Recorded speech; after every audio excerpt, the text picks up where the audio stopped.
Amen. J'aimerais qu'on puisse aller dans la parole de Dieu ce matin et continuer un peu dans la même veine que ce qu'on a chanté. C'est intéressant de voir comment les chants, des fois, sont dirigés. Pour justement être un complément à la prédication, ce qui facilite certainement la chose. Donc, je vous invite à tourner avec moi dans le livre du prophète Isaïe au 41e chapitre. Isaïe 41.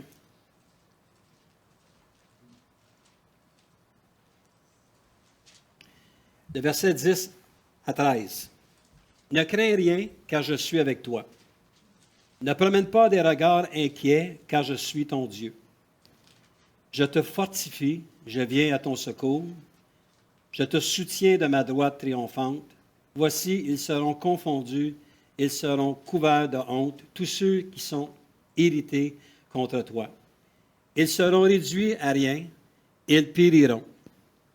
Ceux qui disputent contre toi, tu les chercheras et ne les trouveras plus. Ceux qui te suscitaient querelle, ils seront réduits à rien, réduits au néant. Ceux qui te faisaient la guerre, car je suis l'Éternel ton Dieu, qui fortifie ta droite, qui te dit, ne crains rien, je viens à ton secours. Seigneur, merci encore une fois pour ta présence, Seigneur, ce matin parmi nous. Et encore une fois, bénis ta parole, Seigneur. Donne-moi la facilité, donne-moi les paroles, Seigneur, de pouvoir bien m'exprimer devant ton peuple, Seigneur. Et donne-nous aussi, Seigneur, une oreille attentive à ta parole, afin que l'on puisse découvrir, Seigneur, cette richesse qui est contenue dans ce grand livre, Seigneur, qui est la parole de Dieu. Donc, je remets tout entre tes mains. Je te remercie pour tout, Père. Dans le nom de Jésus, on a prié. Amen. Donc, le titre du message de ce matin, « Est-ce que Dieu connaît ma situation? » Dans un texte que je lisais, faisant suite à quoi concerne Isaïe 41, bien entendu, ça fait référence au prophète qui parlait au peuple de Dieu, qui était pour sortir finalement de Babylone et qui était pour continuer à avancer, et que Dieu leur promettait un avenir qui était certain, qui était sûr.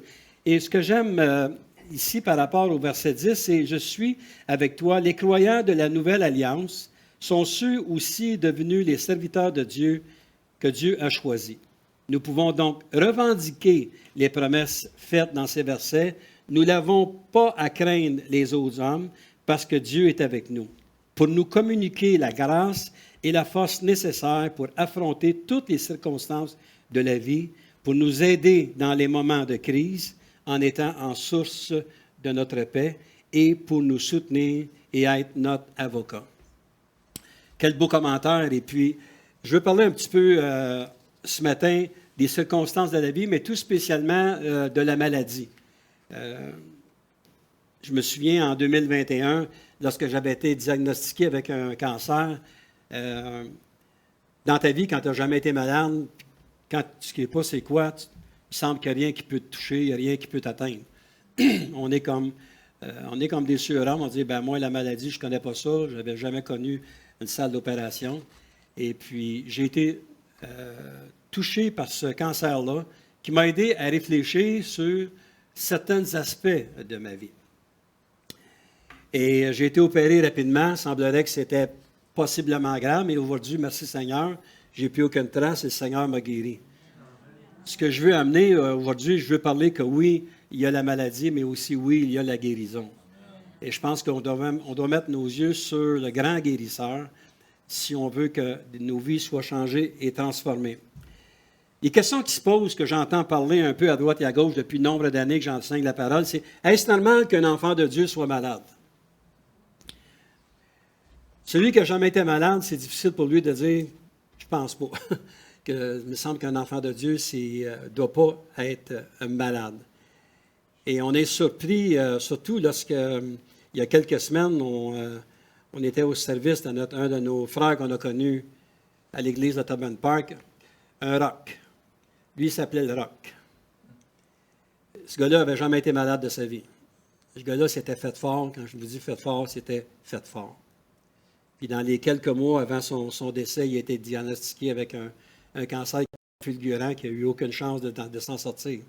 Donc, lui qui, par les témoignages qu'on a eus cet après-midi-là, qu'il était à tous les jours, il lisait sa parole. À tous les jours, il priait le Seigneur pour sa famille, tout ce qui pouvait l'entourer. Puis un instant même, il est touché par une situation. Donc, est-ce qu'un enfant de Dieu, c'est normal qu'il soit malade?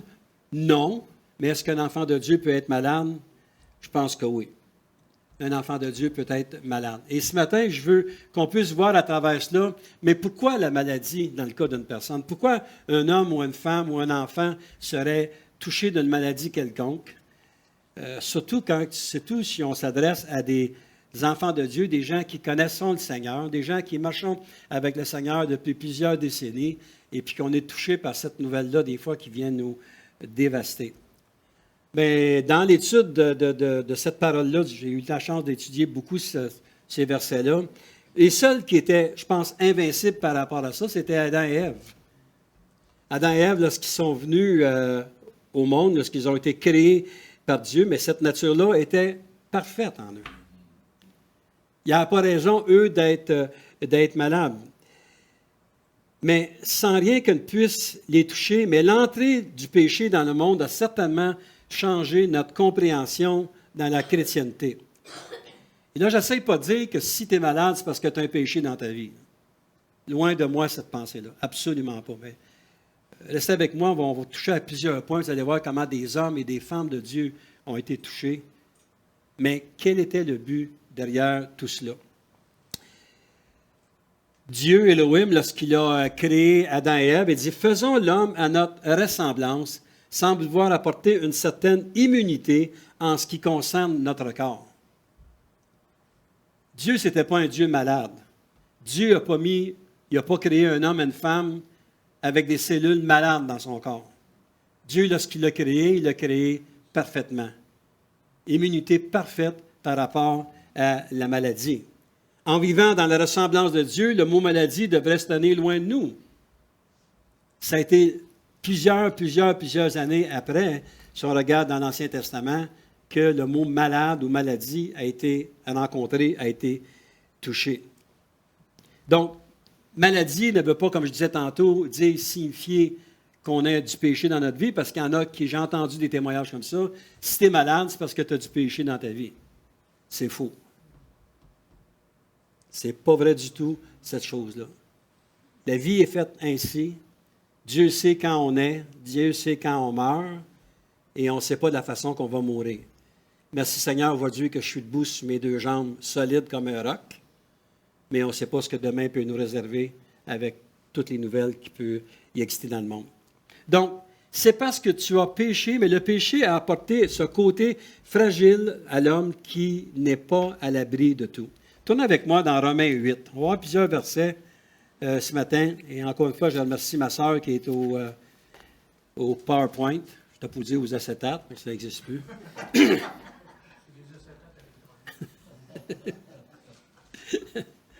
Romains 8, le verset 20.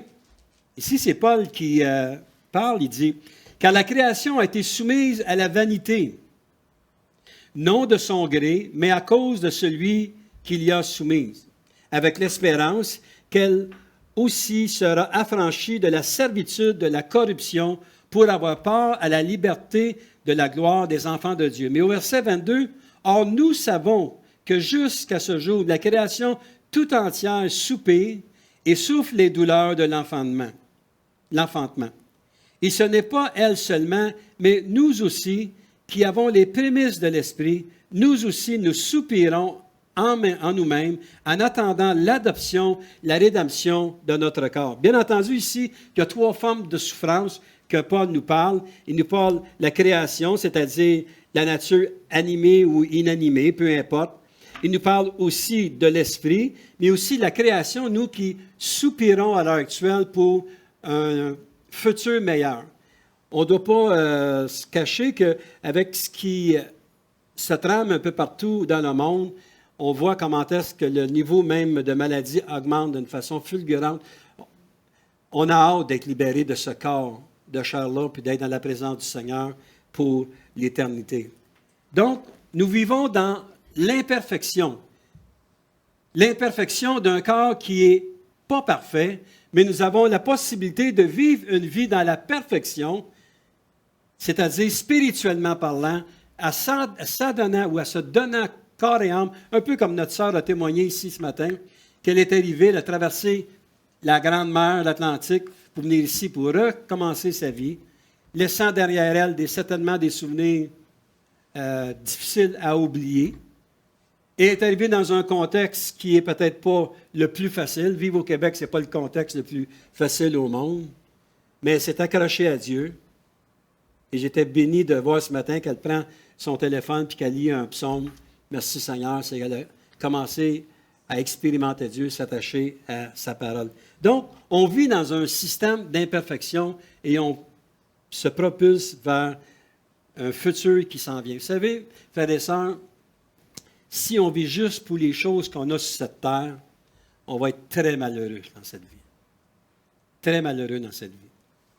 J'étais en vacances il y a quelques semaines et j'ai vu un de mes frères qui a quand même pris de l'âge et puis j'ai vu comment est-ce que je ne veux pas dire la vieillesse parce que je ne sais pas s'il écoute un matin, là, mais je veux dire comment est-ce qu'il est accablé par sa situation physique. Il est plus capable de continuer, plus capable d'avancer. C'est difficile pour lui. Donc, on vit des situations qui ne sont pas faciles dans ce monde. Mais comment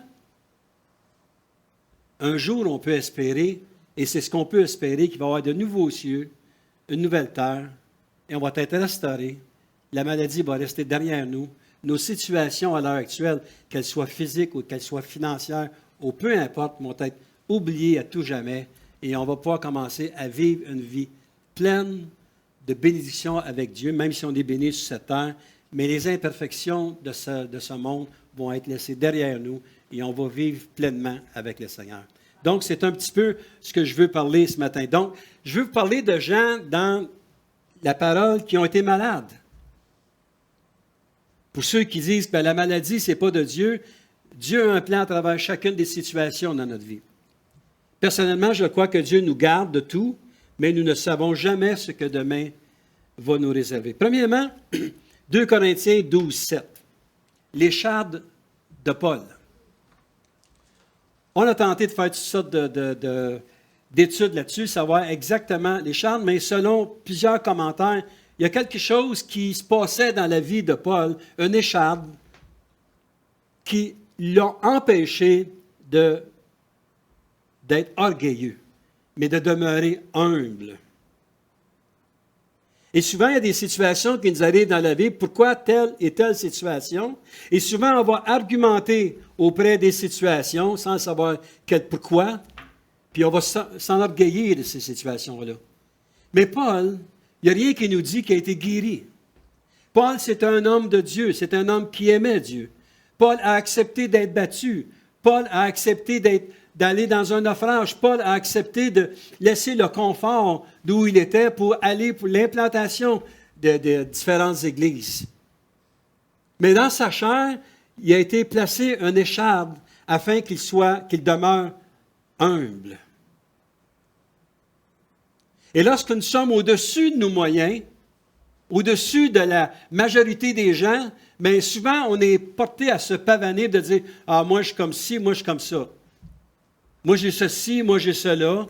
Moi je suis pas malade, moi je suis fort. » Puis jusqu'au temps que le temps nous rattrape, puis on commence à avoir une diminution de nos efforts, de nos ressources. Puis dans une église où il y a des têtes blanches, on peut certainement tous et chacun parler puis de dire amen à cela qu'on n'a plus l'énergie qu'on avait il y a 35-40 ans passés. Amen. Pas toutes les églises, puis tout le monde peut dire amen.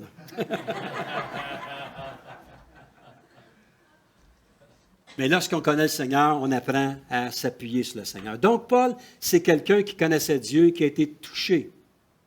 Je n'essaie pas de dire que c'est Dieu qui lui a donné, mais il y a des choses qui sont permises de Dieu afin de garder une personne humble. Dieu connaît la date que vous venez au monde, puis Dieu connaît exactement la date que vous allez partir. Saviez-vous que rien ne pouvait changer en ça? puis que toutes les choses qui arrivent, ils peuvent être permises, mais ils ne sont pas là pour nuire nécessairement à ta vie, mais tu as un début, tu as une fin. Si on prend Job, j'en ai parlé il y a peut-être un mois passé, Job dans le 2e chapitre, ça nous parle qu'il y a eu un ulcère qui a frappé son corps, pas juste un ulcère d'une certaine région, qui a frappé tout son corps. On regarde à Job, c'est un homme pieux, c'est un homme qui aimait Dieu, c'est un homme qui aimait sa famille, c'est un homme qui mettait tout pour l'amour de Dieu, mais pourtant il a été touché, lui-ci, par un ulcère, malin. C'est certain que Satan a affaire là-dedans parce que Dieu, il dit, tu peux faire ce que tu veux à Job, mais tu ne peux pas toucher à sa vie. Et on vit des situations, des fois, qu'on se demande pourquoi. Mais Job, je pense qu'il a appris, lui-ci, à s'humilier à travers cela. Job a appris à confesser son Dieu. Il disait à ses amis, vous tentez de me faire changer d'avis par rapport à mon Dieu, je ne changerai pas d'avis par rapport à mon Dieu. Oui, j'ai un ulcère, oui, je suis touché, mais je sais que Dieu est tout-puissant et que Dieu peut et va me guérir. Et on regarde à la fin, on voit comment est-ce que Job a été rétabli de toute cette situation-là, qu'il a tout reconquéri ce qu'il avait perdu.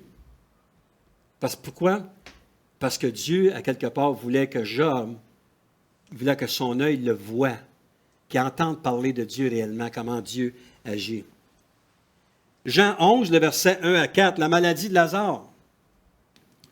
Même si on regarde un petit peu plus loin dans ce passage-là, on voit que Jésus a dit, « Mon ami Lazare est mort. » Donc, si Jésus connaissait Lazare comme son ami, Marthe et Marie, c'était quelqu'un qui était proche à Jésus. Mais Jésus ne s'est pas nécessairement empressé d'aller vers Lazare. Il dit, allons en Judée, après ça, revenons. Parce que Lazare n'est pas mort, c'est pas quelque chose de mort. Je vais le réveiller, il dort.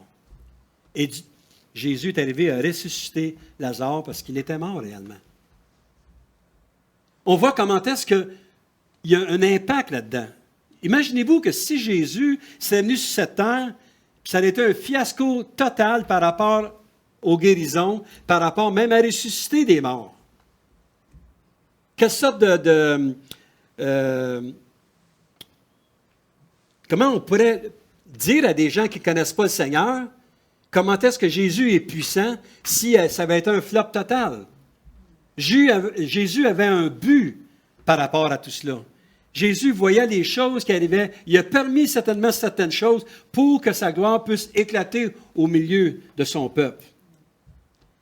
Marc 5, le verset 25 à 29, la femme qui est aux prises avec une perte de sang.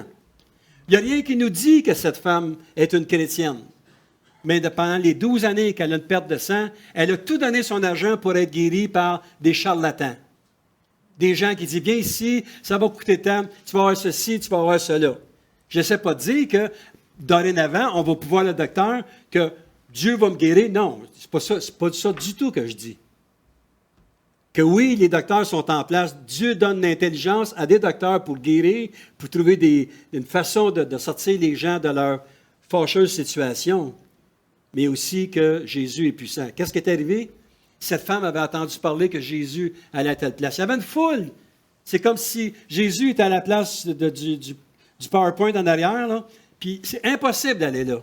Ce qu'elle a dit, je peux simplement toucher le bord de son vêtement, je vais être guéri. Et je ne sais pas comment elle a fait, mais par la foi, elle s'est frayée un chemin. Elle s'est rendue là, puis elle a juste touché le bord de son vêtement. Et dans la parole, si vous lisez un petit peu plus loin, vous voyez qu'il y a une force, Jésus a senti qu'il y a une force qui est sortie de lui, et cette femme-là a été guérie instantanément. Maladie. Naaman, 2 Rois 5, 1. Naaman qui n'était pas nécessairement un chrétien. Mais son maître a prié, il dit, je te prie que tu puisses mettre ta main sur Naaman. Et Naaman, ce qu'il avait, lui, il avait la lèpre. Et dans ce temps-là, il allait voir un homme. L'homme, c'était Élisée. Il s'est déplacé pour aller vers Élisée. Et dit, j'ai entendu dire que toi, tu peux guérir. Et Élisée a prié pour cet homme, et cet homme a été complètement guéri de la lèpre. C'était pas un enfant de Dieu, c'était pas un roi, mais comme quoi que si humblement nous nous présentons devant Jésus, devant Dieu, nous demandons qu'il puisse mettre sa main, Dieu peut répondre à n'importe qui sur cette terre, converti ou inconverti. Le roi Asa, ça vaut la peine de regarder ça. Le roi Asa, c'était quelqu'un dans 1 roi 15 qui était un roi qui était fidèle. Si vous regardez, là j'ai donné la référence numéro verset 23, mais au verset 9, de 20e année de Jéroboam, roi d'Israël, Asa régna sur Juda. Il régna 41 ans à Jérusalem. Sa mère s'appelait Maca, fille d'Abissalom.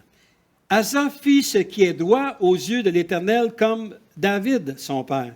Il ôta du pays les prostituées, il fit disparaître toutes les idoles que ses pères avaient faites, et même il enleva la dignité de reine de Maaka, sa mère, parce qu'elle avait fait une idole pour Astarté. Asa abattit son idole et la brûla au torrent de Cédron. Un homme qui était droit aux yeux de Dieu. Il a enlevé tout ce qu'il pouvait enlever qui n'était pas de Dieu. Mais si on lit au verset 23, le reste de toutes les actions d'Asa, tous ses exploits et tout ce qu'il a fait et les villes qu'il a bâties, cela n'est-il pas écrit dans le livre des chroniques des rois de Juda? Toutefois, à l'époque de sa vieillesse, il eut les pieds malades. Comment expliquer ça? Je me souviens d'un jour où c'était un doyen dans l'Église, je vais taire son nom, et puis il était aux prises avec un grand diabète, et puis il souffrait des pieds, puis ces choses-là. Et lorsque j'ai été prié pour cet homme-là à l'hôpital, la seule chose que j'ai pu entendre, c'était des critiques par rapport à son Dieu. Qu'est-ce que ça me donne? T'es-tu venu ici de prier, pasteur? De toute façon, ta prière ne monte pas plus haut que le plafond de la chambre, ça. On parle d'un doyen dans la chrétienté, quelqu'un qui ça faisait 45-50 ans qu'il était au Seigneur. Lui-ci avait mal aux pieds à la fin de sa vie. Il aurait pu tout simplement de dire, je ne sais pas ce que Dieu veut faire, mais gloire au Seigneur. On ne sait pas ce qui nous pend au bout du nez, frères et sœurs. Puis il faut faire très attention à ce que l'on dit. Il y a quelques mois, on a parlé de Philippiens 2, le verset 26-27, Épaphrodite et sa maladie. Lui qui était l'homme désigné pour prendre la collecte, puis l'amener à Paul qui était en prison à Rome. Malade. Malade assez qu'il pensait même canceller son voyage. Et même dans sa maladie, il a dit, j'ai dit que j'irai à telle place et je vais aller à telle place visiter Paul. La maladie. Un autre texte, c'est Acte 9, 36-41. Tabitha malade et meurt.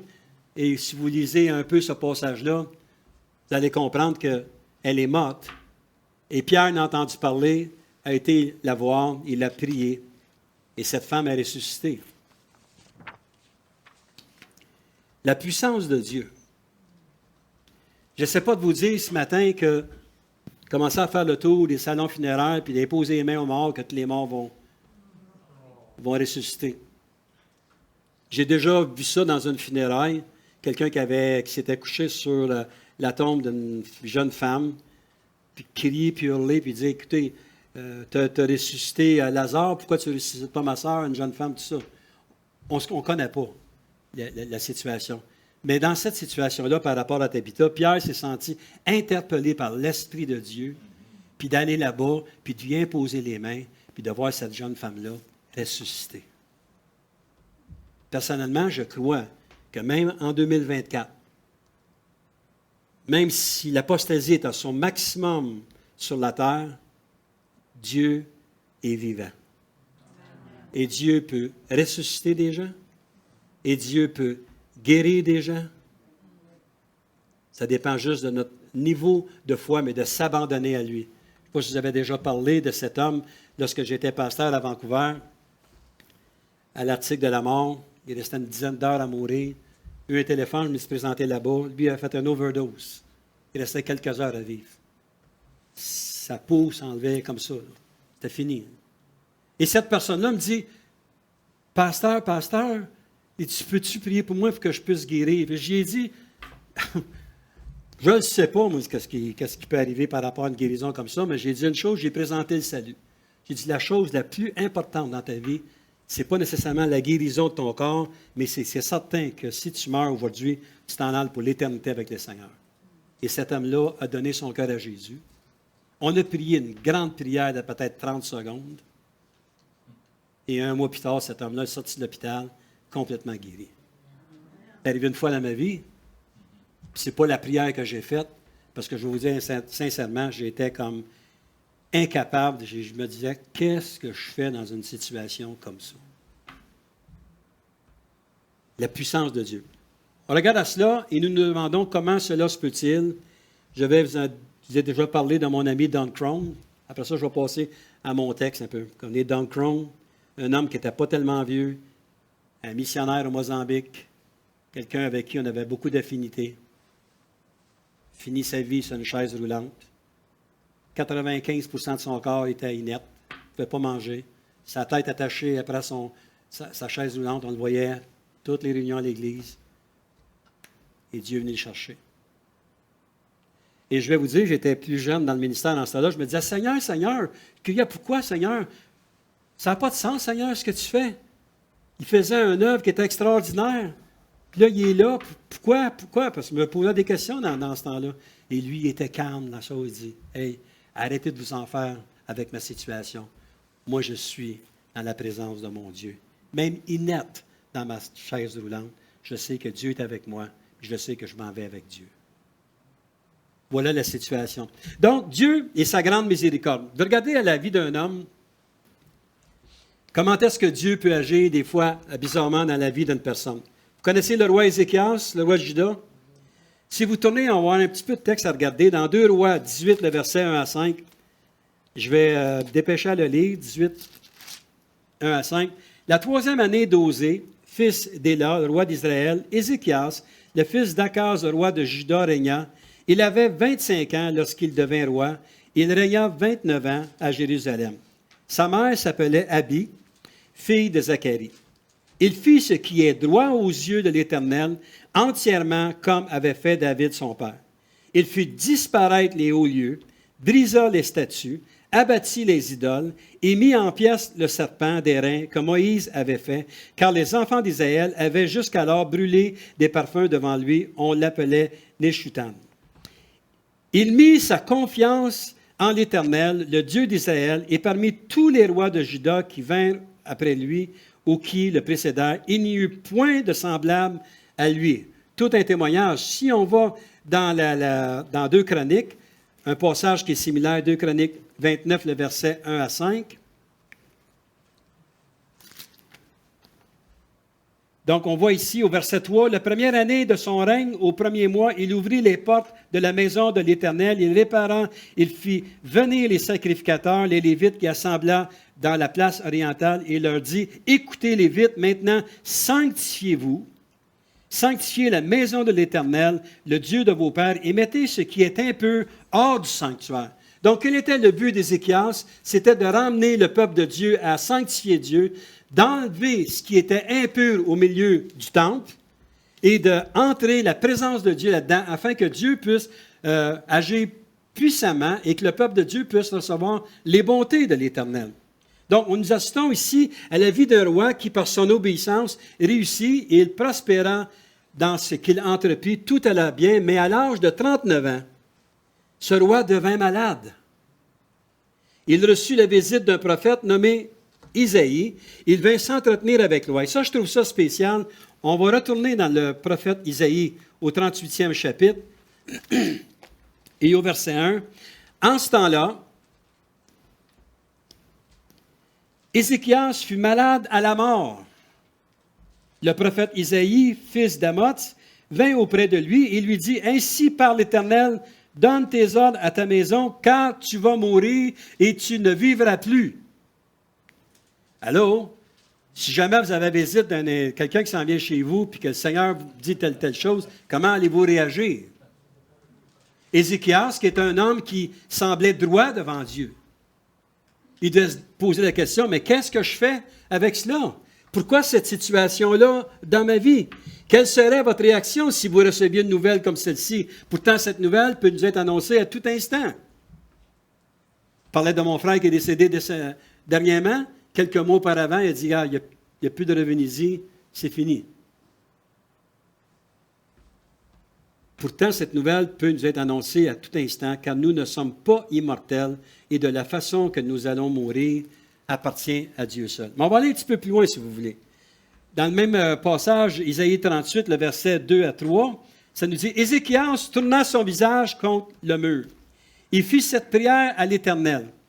Ô Éternel, souviens-toi que j'ai marché devant ta face avec fidélité et intégrité de cœur et que j'ai fait ce qui est bien à tes yeux. » Ézéchias répandit d'abondantes larmes.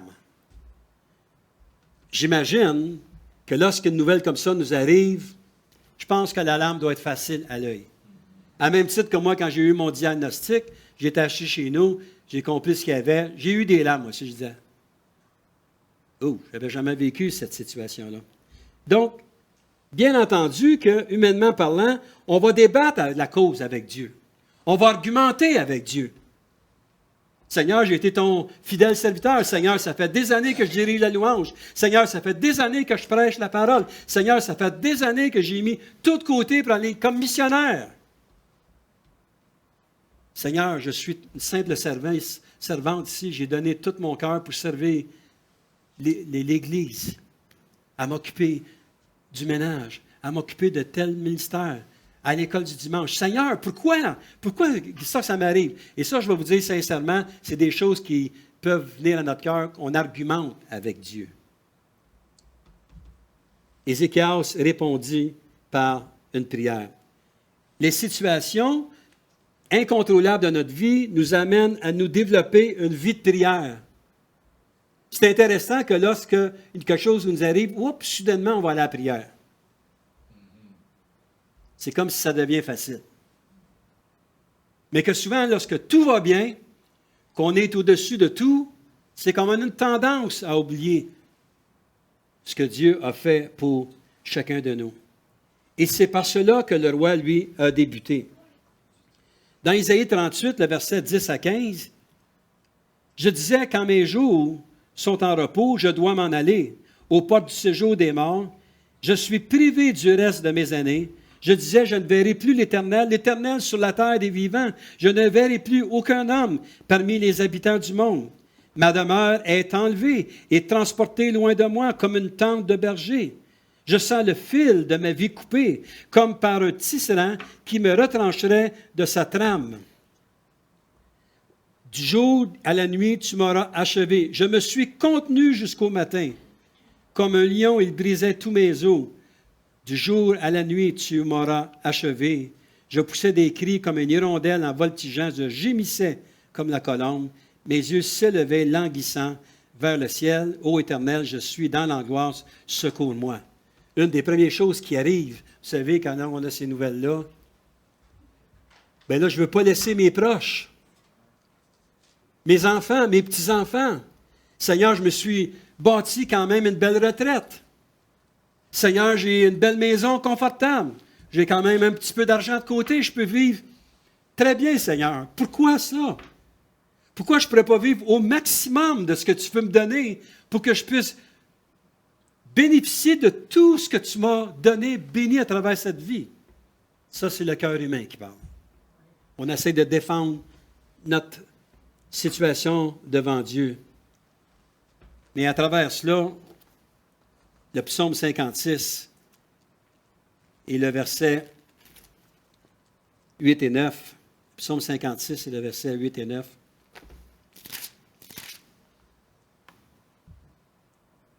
C'est par l'iniquité qu'il espère échapper. Dans ta colère, ô Dieu, précipite les peuples.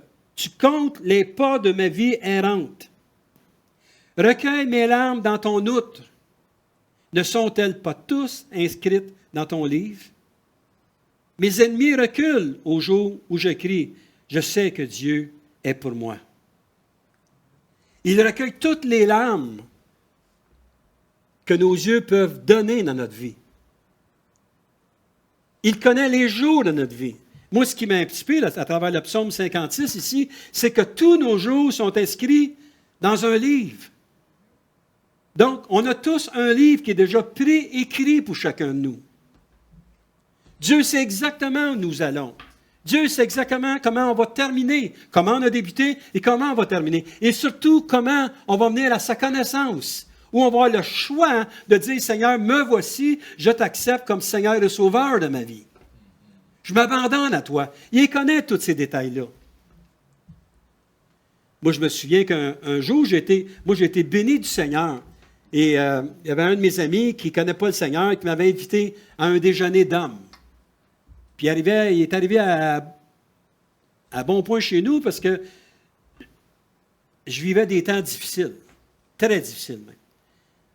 Il m'appelait Tinès, il dit, Tinès, il dit, je vais venir te chercher, on s'en va à un déjeuner d'hommes d'affaires. Il dit, je te paye le lunch. Déjà là, c'est gratis, on va y aller. Savez-vous quoi? J'étais prête le samedi, il n'est jamais venu me chercher. Jamais venu me chercher. Cet homme-là, aujourd'hui, il n'est pas au Seigneur. Cet homme-là me disait il y a quelques semaines passées qu'il avait eu, l'année passée, 76 interventions chirurgicales sur son corps. 76. Et ça a été quelques années plus tard que quelqu'un qui m'a témoigné et que je me suis présenté à l'Église. Dieu connaît ces choses-là. Dieu voyait qu'il y avait une porte d'ouverte pour que je puisse entendre parler de l'Évangile et que cette porte-là s'est fermée par rapport à tel individu, mais Dieu a préparé une autre porte afin que je puisse entendre parler de la parole de Dieu et que je puisse aller et me convertir, pas à l'Église, pas aux frères et aux sœurs, me convertir au Seigneur. Amen. Afin que lui puisse venir vivre dans moi. Bien, on va aller, si vous voulez, un petit peu plus loin dans notre recherche. On retourne dans Isaïe 38, le verset 4 et 5.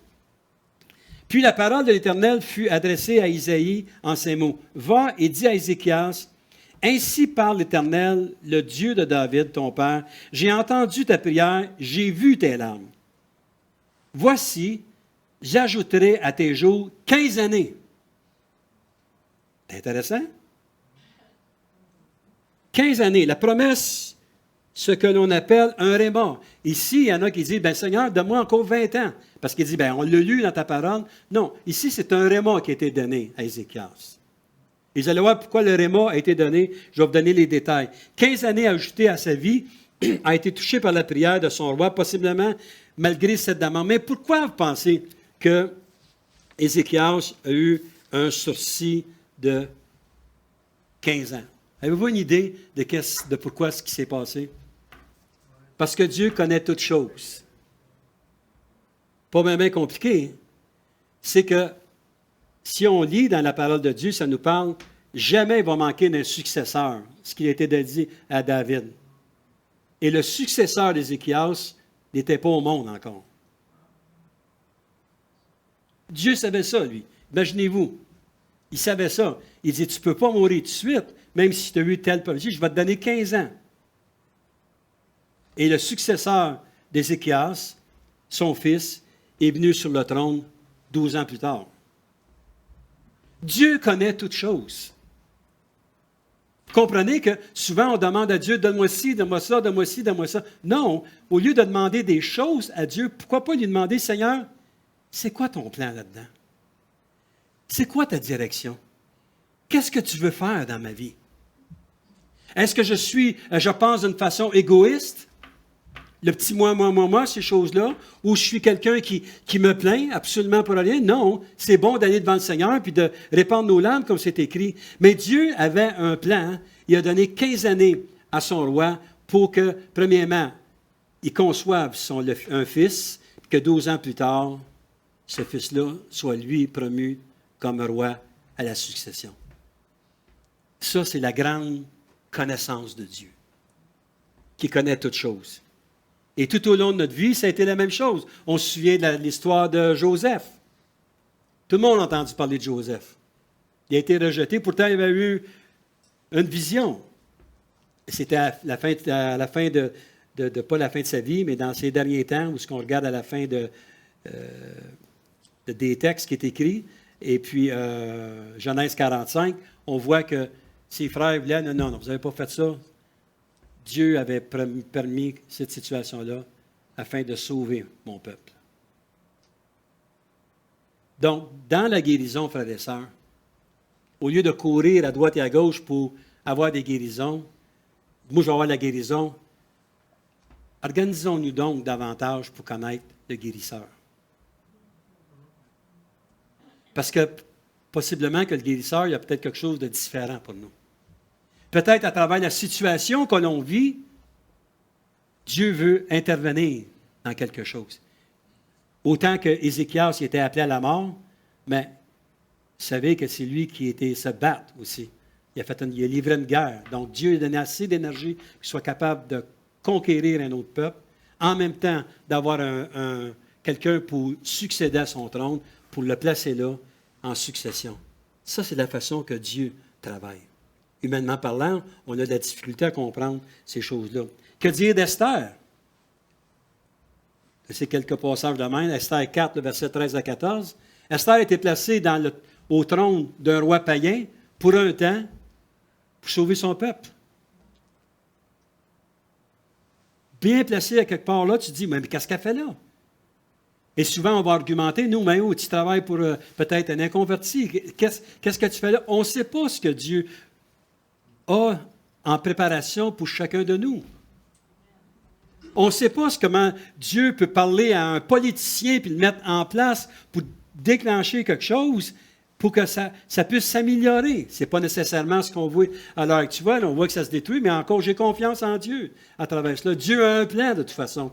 Que ce soit qui ça voudra, qui sera élu, que ce soit aux États-Unis, au Canada, au Québec, ça ne dérange absolument rien. Ça ne change rien de toute façon. Dieu a un plan qui est parfait pour chacun de nous. Et c'est à cela qu'il faut aller. Que dire de Ruth aussi? Ruth, hein? Ruth, imaginez-vous, Naomi perd ses fils, puis les filles sont toutes seules, il y en a une qui l'a abandonné, puis Ruth s'amorce toute seule. Dans Ruth 4, le verset 13-22, bien, elle a rencontré un beau jeune homme qui s'appelle Boaz. Puis Boaz, il dit, bien, laissez-la aller glaner dans mes champs. Parce qu'elle a été glanée dans ses champs, peut-être que Boaz, il dit, bien, sais-tu, elle a l'air pas si pire. Il l'a mariée, il l'a connue, il a eu un enfant, et de cette naissance d'enfant-là, ça a été la descendance de David. Il n'avait plus de descendance de David. Dieu connaissait toutes choses. Les filles pouvaient pleurer, la mère, elle devait être découragée, elle dit, je n'aurai pas de petits-enfants, puis qu'est-ce qui se passe, puis toutes ces choses-là. Inquiète-toi pas, ma belle. Dieu a un plan parfait dans notre vie. Donc, ce matin, je vous invite à développer l'importance de louer Dieu. Si on loue Dieu, on va oublier nos problèmes quotidiens. Ça ne veut pas dire qu'ils s'enlèvent de là, mais on va les oublier. Et si on oublie nos problèmes quotidiens, on est davantage ancré ou dans la présence de Dieu. Il va nous faire vivre des choses extraordinaires, puis qui sait si Dieu ne nous montre pas des choses extraordinaires. Moi, je pense que le ministère sur cette terre n'est pas terminé encore. Tant et aussi longtemps que l'Église ne sera pas enlevée, il y a de la place encore pour faire du ministère. Il y a de la place encore pour évangéliser. Dieu n'a pas terminé, mais seuls ceux qui vont chercher la volonté de Dieu de se donner entièrement à ce que Dieu les appelle, qui vont être capables de voir des choses sortir de cela. Si vous parleriez au pasteur Pierre qui retourne en Afrique, humainement parlant, il va dire, pourquoi retourner en Afrique de même? Lui, il sait. Pourquoi? Parce que Dieu lui a montré, aux deux, pourquoi il retourne. Il a bâti une structure, et Dieu dit, maintenant, mon fidèle serviteur, tu vas retourner là-bas pour continuer à bâtir cette structure-là. Peut-être que lui ne verra jamais toutes les conséquences de cette structure-là. Si le Seigneur vient le chercher dans 3 semaines, 1 mois, on ne sait pas. Ce n'est pas ce que je veux annoncer. Mais peut-être que dans 5, 10 ans, 15 ans, faites-en pas Marielle, c'est pas ça que je dis. C'est pas... Mais peut-être que lui, ils sont peut-être plus là, puis à un moment donné, il va y avoir quelque chose d'extraordinaire qui va se bâtir en Afrique. Pourquoi? Parce qu'il y a quelqu'un à quelque part qui a juste été sensible à ce que Dieu l'appelle, lui demande de faire. Pierre a été touché par certains problèmes de cœur dans le passé.